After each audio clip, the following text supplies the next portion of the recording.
ප්‍රධාන වශයෙන් මේ සංඛ්‍යාකාරයෙන් තමයි අපි කතා කරන්නේ.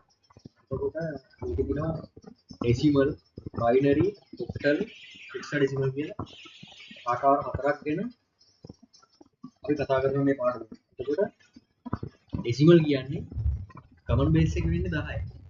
බයිනරි කිව්වම කමන් බේස් එක 2යි. ඔක්ටල් කිව්වම කමන් බේස් එක 8යි. හෙක්සාඩෙසිමල් කිව්වම කමන් බේස් එක 16යි. එතකොට ඊට පස්සේ අපි ගන්නවා ඩිජිට්ස්.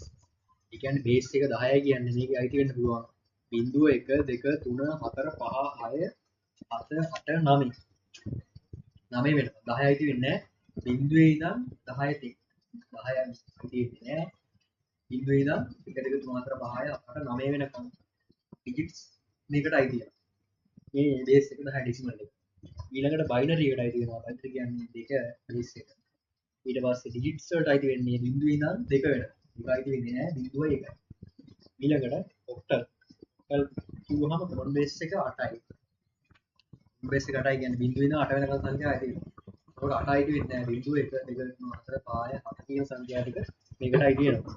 ඊළඟට හෙක්සාඩෙසිමල්. හෙක්සාඩෙසිමල් කියන්නේ බේස් එක 16යි. මේකෙදි පොඩි වෙනස්කමක් තියෙනවා. මේකේ මේ ඩෙසිමල් කියලා කැලලක් තියෙනවනේ. ඩෙසිමල් කියලා කැලලක් තියෙන හින්දා මේකෙදි 0 ඉඳන් 9 වෙනකම් සංඛ්‍යා ටික අයිති වෙනවා. ඊටු ටික අපිට ලියන්න වෙන්නේ A B C D E F ආකාරයෙන්. ඒකට 0 ඉඳන් 0 1 2 3 4 5 7 8 9 වෙනකම් අයිති වෙනවා ඩෙසිමල් කියලා කැලලක් තියෙනවනේ. ඒකට මෙතන ඩෙසිමල් වලට අයිති වෙන ටිකක් අයිති වෙනවා. ඊට අමතරව අයිති වෙන ටිකට අපි ඉලක්කම් දාන්නේ නැහැ. ඒවට දාන්නේ A B C D E F කියලා.